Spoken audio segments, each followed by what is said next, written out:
Muito bem, esse foi um trecho do discurso do presidente Jair Bolsonaro. Eu vou só apontar aqui mais um ou outro detalhe e nós debateremos aqui longamente sobre o tema. Com o novo decreto, a partir de agora, serão adotados alguns critérios para quem quiser ter uma arma em casa, como morar em áreas rurais ou cidades localizadas em estados com mais de 10 homicídios a cada 100 mil habitantes. Tem também algo sobre a guarda, é preciso ter um cofre no caso de ter crianças, adolescentes ou pessoas com deficiência mental em casa. E até a título de serviço, o governo vai editar uma medida provisória abrindo prazo para quem já tem a arma em casa, mas perdeu o prazo de recadastramento na época, para que procure a Polícia Federal até o final do ano. E lembrando que as regras para porte de armas fora de casa, no trânsito, na rua, etc., seguem as mesmas. Vera, começa com você. A gente vai, ao longo desse bloco aqui, colocando um e outro ponto que eu não citei sobre o decreto. Exato, são muitas abordagens possíveis e necessárias a respeito desse tema, que é candente na sociedade,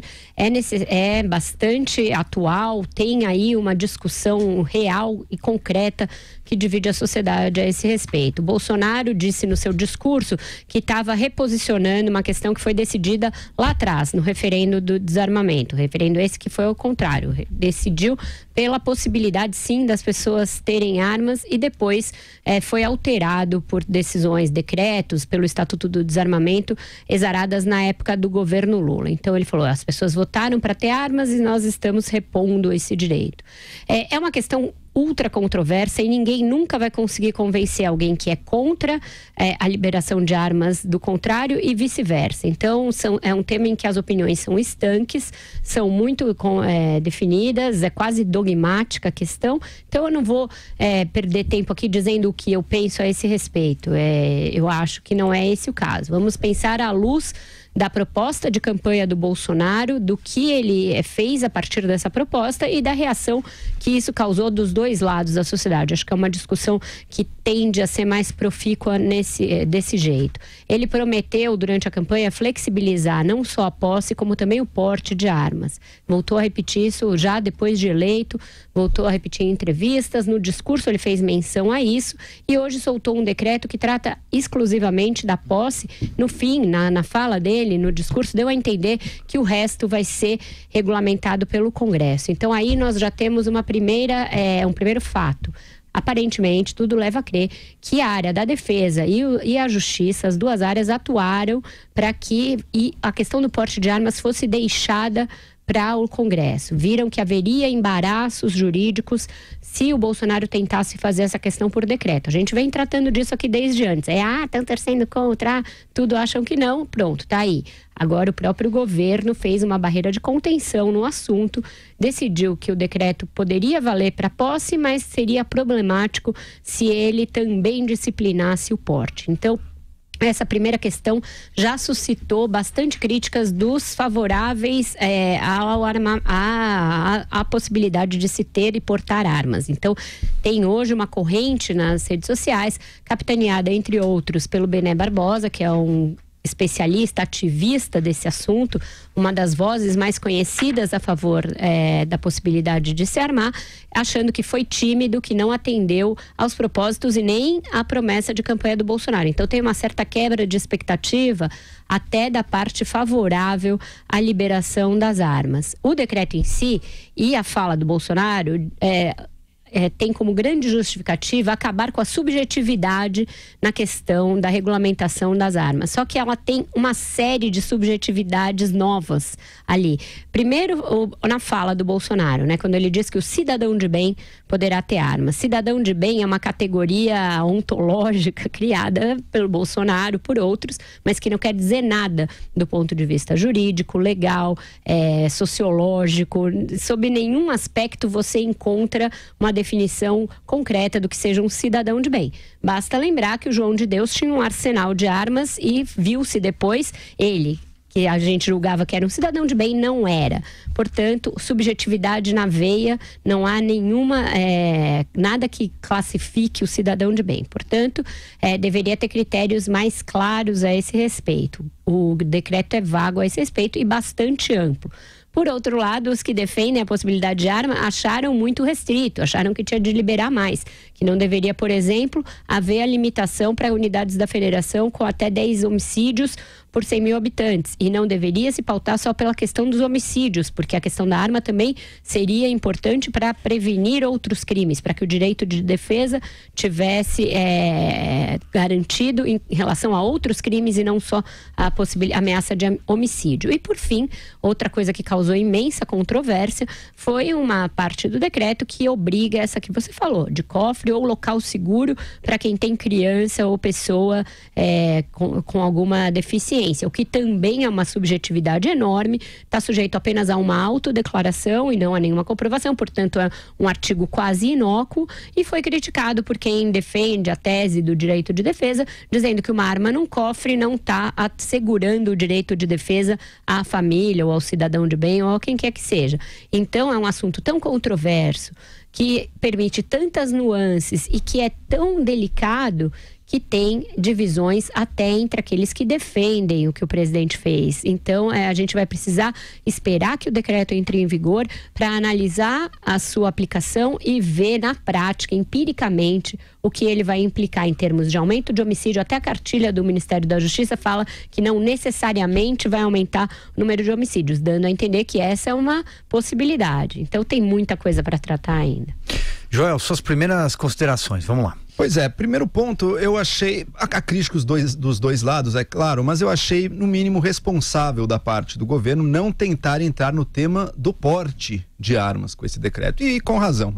A questão do porte vai ser uma discussão muito profunda, com mudanças assim potencialmente radicais no que significa segurança pública no Brasil. Então essa foi deixada para uma discussão mais aprofundada no Congresso futuramente. Ele melhorou, digamos assim, ele consertou o que é a legislação da posse de arma, tá? A gente teve a votação, o referendo do desarmamento, né, que foi sobre a comercialização de armas, que foi votado lá atrás, que a população decidiu que sim, o Brasil pode continuar comercializando armas, e as pessoas dizem que o referendo não foi seguido, né? Mas na verdade foi, porque a comercialização de armas continuou sendo legal dentro do território brasileiro, coisa que ele visava a tornar ilegal. Agora, você tinha uma série de requisitos para poder ter arma. Só que esses requisitos barravam em um, em particular, que é o que barrava todo mundo. Que é você precisa ter a permissão, você precisa justificar a sua necessidade de armas junto à Polícia Federal. E daí o delegado da Polícia Federal recebia as justificativas das pessoas e a regra era negar. O fato da pessoa viver num local violento, um monte de outras coisas, a Polícia Federal sempre negava. Portanto, na prática, era muito difícil ter uma arma obtendo a permissão para ter a posse da arma via esse caminho. Existia um outro caminho que muita gente usava. Quem realmente queria ter arma no Brasil já podia, porque existia o caminho do clube de tiro. A pessoa se filia a um clube de tiro, tem alguns custos a mais e tudo, mas eu conheço pessoalmente pessoas que optaram por esse caminho mesmo antes desse decreto. Esse decreto simplifica. Ele tira a questão da discricionariedade da Polícia Federal. Agora, se você bate alguns requisitos ali, você pode ter a arma na sua casa, você pode ter a posse da arma. E tem uma pegadinha nos requisitos. Porque um deles é você morar numa cidade que seja dentro de uma unidade federativa, um estado ou distrito federal, cuja taxa de homicídio seja superior a 10 homicídios a cada 100 mil habitantes. Tá? Isso de acordo com os dados do Atlas da Violência de 2018, cujos dados vão até 2016. E o decreto é explícito, ele diz os dados de 2016, que de fato é o mais recente que tem, no Atlas da Violência de 2018, que é este. Segundo esses dados, todos os estados brasileiros, inclusive São Paulo, se adequam a esse requisito, porque mesmo São Paulo tem aqui 10,9 homicídios a cada 100 mil habitantes. Então, na prática, liberou em todo o território. E a medição é por estado, não é por município. Depende do estado na qual aquele município se localiza. Portanto, está liberado em todo o território nacional a pessoas para comprarem arma. E o decreto não traz nenhuma previsão de atualização desses dados. Porque a gente sabe que em São Paulo, por exemplo, a taxa de homicídios vem caindo ano a ano.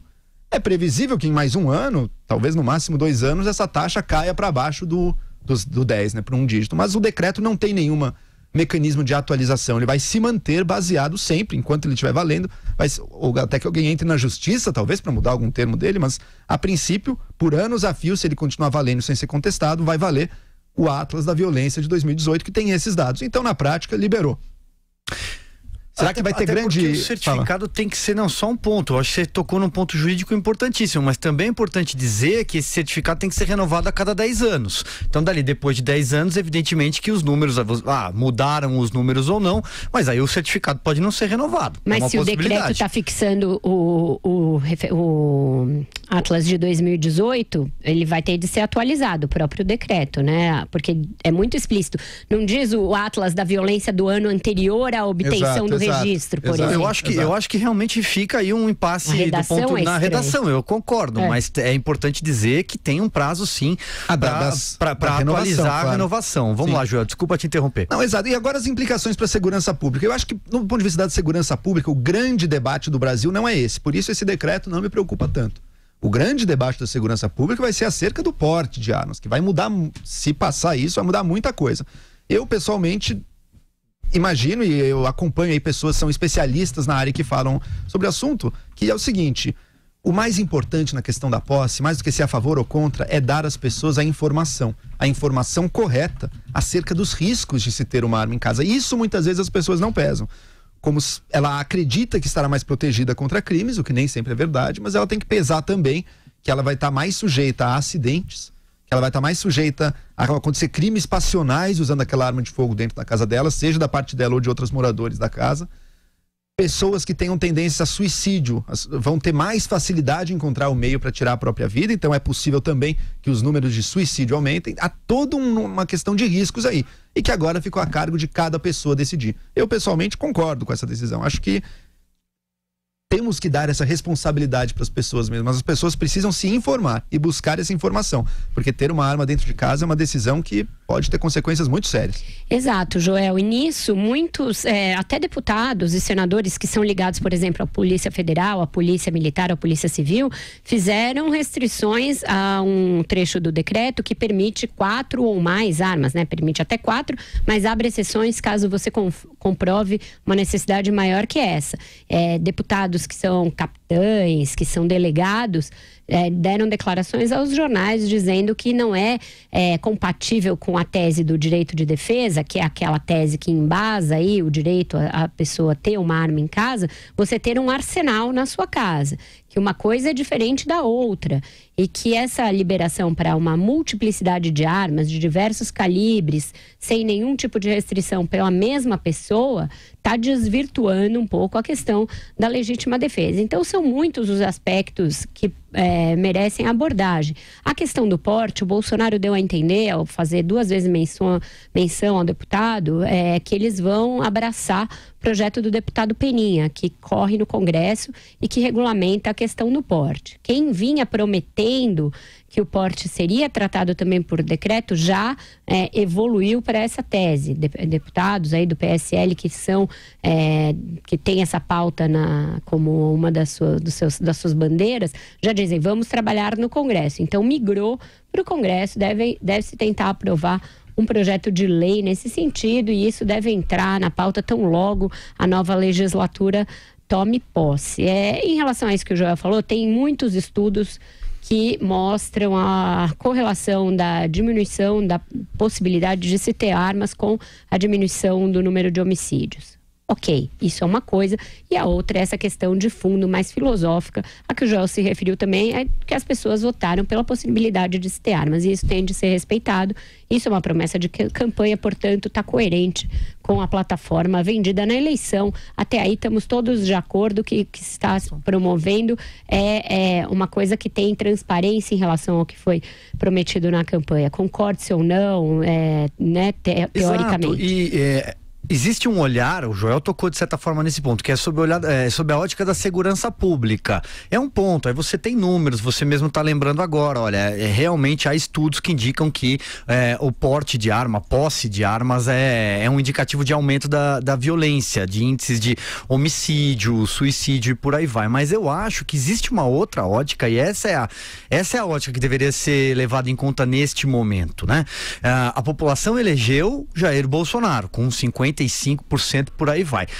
Essa população elegeu um discurso, ele foi assertivo durante toda a campanha, disse que trabalharia para a liberação do porte de armas e está cumprindo uma promessa de campanha, ele está cumprindo aquilo que as pessoas confiaram a ele. Então eu acho que esse é um ponto interessante e que vai além da questão de ter ou não ter armas para a segurança pública, até porque fica uma coisa, né? Quem defende o porte de armas também, né? Vira todo mundo, é brucutu, é moralmente condenável. Não, eu acho que é um ponto. E a maioria da população tem esse pensamento. São mais de 63%, são quase 2 em 3 brasileiros, segundo os números do último referendo. Pois é, e acho bom pontuar também, porque muitas vezes a militância pró-armas e pró-armamento vende o argumento de que com a população mais armada, os crimes diminuem, os homicídios diminuem. A maior parte dos estudos que a gente tem, as melhores evidências que existem, é justamente o contrário, vão muito mais na outra direção. Muita gente talvez defenda inclusive a posse de armas e mais armas, acreditando que isso reflete-se numa sociedade mais segura. Isso não é verdade, não existe evidência para a gente afirmar uma coisa dessas, muito pelo contrário. Eu levanto, por exemplo, o dossiê de dezenas de estudos feitos pelo dossiê que foi feito pegando dezenas de estudos ao redor do mundo e no Brasil, feito pelo professor Tomás Conte. Ele levantou aí, procurem o nome dele online aí, vocês veem, ele fez um dossiê levantando 60 pesquisas recentes sobre armas de fogo e viu que, olha, essa ideia de que com mais armas você vai ter menos crimes na sociedade, ela não é real. Isso aí é uma criação, um desejo de algumas pessoas, mas isso não está embasado nos números, nas pesquisas que a gente tem. Então é importante as pessoas terem essa consciência. Agora, dado isso, sabendo isso e conhecendo os riscos pessoais, muitas vezes, ou da própria família, de se ter arma em casa e tomando os devidos cuidados, perfeito, que as pessoas possam ter a sua arma de fogo aí na sua casa. Esse direito, em tese, já existia antes, mas ele era barrado pela questão da permissão discricionária da Polícia Federal. Esse decreto acaba com isso e agora as pessoas podem exercer esse direito aí de uma forma menos impedida. Vamos ver quais vão ser os resultados. Eu acho que neste primeiro momento, especialmente, em que há esse afã, essa euforia, que olha, agora liberou, esse é um momento especialmente que as pessoas têm que tomar cuidado. Mesmo porque a coisa do cofre, que é apenas uma autodeclaração de que a pessoa tem cofre, é muito fácil que as pessoas, nesse afã de agora ter armas, uma celebração quase, não tomem o devido cuidado. Então, quem for tomar essa decisão, que pense bem, tenha um lugar seguro para guardar, pense se a casa às vezes é frequentada por jovens ou por crianças, isso são coisas muito sérias. Exato, são coisas muito sérias e que dizem respeito ao dia a dia de cada um, mais do que uma questão de apoio ou não a uma tese abstrata, ou a um governo, ou a um dogma, ou a uma posição que seja de esquerda ou de direita. Tem uma questão ligada à vida da própria família das pessoas que vão ter arma, então requer realmente muita responsabilidade. Essa questão de se a opinião pública votou o eleitorado do Bolsonaro votou nele por conta desse discurso, acho relativa. Tem gente que claramente votou por conta desse discurso e tem gente que votou apesar desse discurso, por entender que o pior seria a volta do PT, a vitória do Haddad, etc. Dentro do eleitorado do Bolsonaro tem pessoas pró-armas, mas certamente tem pessoas que não comungam dessa ideia, ou ainda que comunguem do ponto de vista abstrato, não pretendem agora sair comprando armas tão logo liberada a posse. Então eu acho que a questão da opinião pública tem que ser olhada com cautela também nesse caso. Há pesquisas que apontam para os dois lados, a depender do instituto. O próprio referendo é de 2005, desde então muita coisa mudou, a sociedade mudou. Então, ok, agora ele fez o que estava prometido na campanha, isso é do jogo democrático, isso é o que se espera cada vez que os políticos cada vez mais façam, cumpram aquilo que prometeram, e agora vamos observar o resultado prático disso. Vai ter números que vão ser possíveis de cotejar, o antes e o depois da tão sonhada e tão discutida e tão debatida liberação das armas. Era o que se queria, foi o que foi votado no referendo do desarmamento, foi o que ele prometeu na campanha, agora vai ser feito e a gente vai poder observar. Isso é bom, isso do ponto de vista da produção de dados em vez de mitos, é uma boa possibilidade. Realmente vai permitir a gente conhecer melhor aí essa relação entre armas e violência, conforme a posse. Realmente, agora eu vou um passo além, velho. Eu acho que mesmo quando a pessoa é eleita com uma promessa, se o líder eleito passa a acreditar, baseado nos novos conhecimentos dele, nas circunstâncias em que ele vê o país, ele passa a acreditar que uma promessa de campanha não seria bom para o país, o papel do líder é não fazê-la. Mas explicar, né?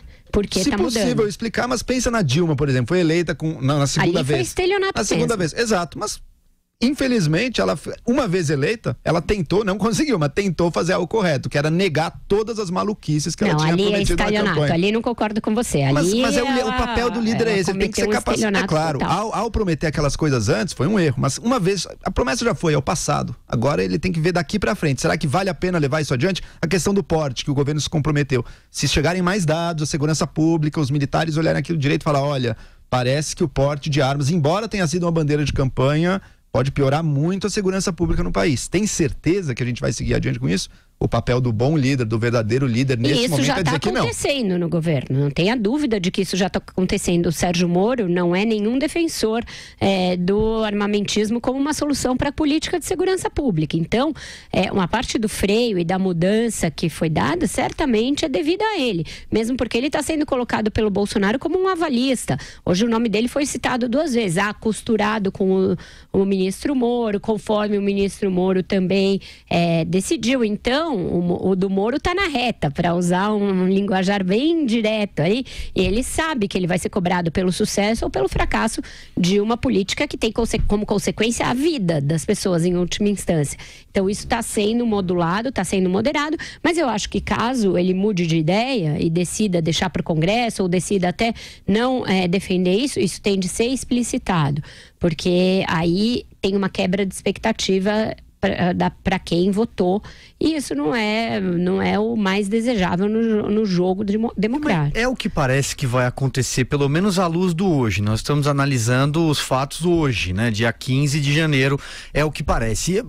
Só para a gente amarrar essa questão nesse bloco, em relação a posse e porte, eu ainda acho que é importante repisar isso. Vocês falaram, evidentemente, mas o porte de armas não foi regulamentado, pelo menos neste momento. É importante repisar isso. Assim como no referendo, a gente citou aqui o referendo. No referendo também não foi perguntado para a população se você é a favor ou contra andar armado. Não era esse o ponto. Era assim, o comércio de armas e munições. Porque o artigo 35, na época, dizia o seguinte: é vedado a venda, né, o comércio de armas e munições em todo o território do país. Esse é o artigo que foi questionado no referendo e venceu o não com 63%, mais um pouquinho, eram 2 em cada 3 brasileiros dizendo assim, não, calma lá, pode sim vender armas. E o comércio não é proibido. Isso foi seguido. O comércio não é proibido. O referendo foi estritamente obedecido. Esse era o referendo, só para ficar claro que o referendo não era assim, você é a favor de andar armado. Então também é meio falácia a questão de que o referendo foi engavetado e não. É mentira, o referendo foi seguido. Foi seguido. Eu imagino que no discurso, ele, quando fala que o referendo não foi seguido, é porque o que ele está embutindo? Ele está embutindo que sim, a população tinha uma visão diferente do próprio estatuto na época, que foi aprovado pelo Congresso. Aliás, ele nasce de um projeto de lei do ex-senador Gerson Camata e depois é sancionado pelo ex-presidente Lula. Mas o comércio não está proibido. O que está proibido é a posse. Proibida não. Estava super regulamentada, tinha uma questão ali que você tinha que renovar com uma frequência maior do que terá agora. Você tinha de comprovar a tal da necessidade e agora isso caiu. Então, o que foi dificultada foi a posse, mas não a comercialização. Não se proibiu a venda de armas no Brasil. E até em relação a essa questão da comercialização, especialistas e favoráveis ao armamentismo apontam deficiências no decreto exarado hoje. Dizem que, por exemplo, não acabou com o monopólio de arma nacional. Poderia ter sido usado o mesmo decreto para isso. O Onyx Lorenzoni afirmou em entrevista que isso deverá ser feito por medida provisória depois. Mas isso frustrou uma parte, inclusive é uma das explicações para a queda do mercado, as bolsas que hoje não fecharam bem. Então tinha uma expectativa muito alta em relação a esse decreto.